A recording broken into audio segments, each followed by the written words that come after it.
I joined my family in upstate New York to watch 2024's total solar eclipse.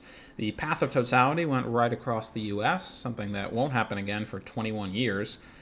We did so in Lake Placid, famous as the site of previous Winter Olympics, including the Miracle on Ice hockey game in 1980, wherein the US's amateurs beat the professional world-dominating Soviet team.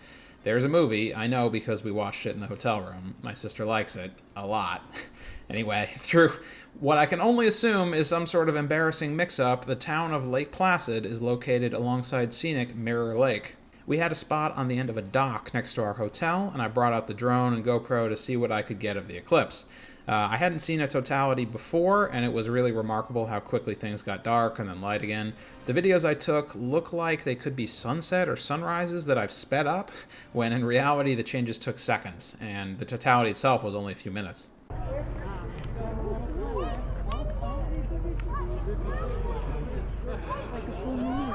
My drone just had a message come up and light too loud.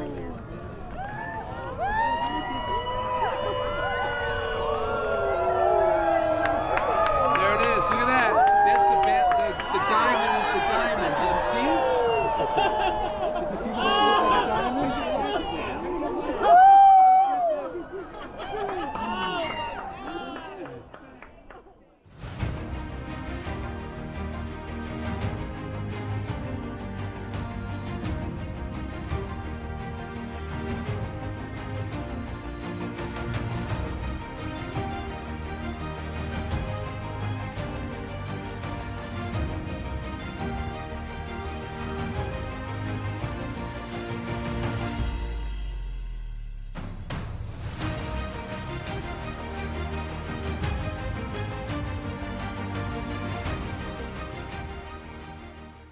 Sadly, my gear is not specialized for this, so you can't see detail, but I was most struck by the ring of light around the black disc during totality. It was so crisp, like a ring light people buy to look better on webcams.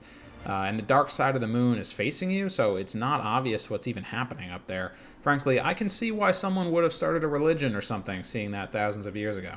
Overall, a fun little adventure, worth seeing at least once, and I'll say there wasn't much to see until the very last little sliver starts going away, so make the effort to get into the path of totality if you can. There is a very big difference.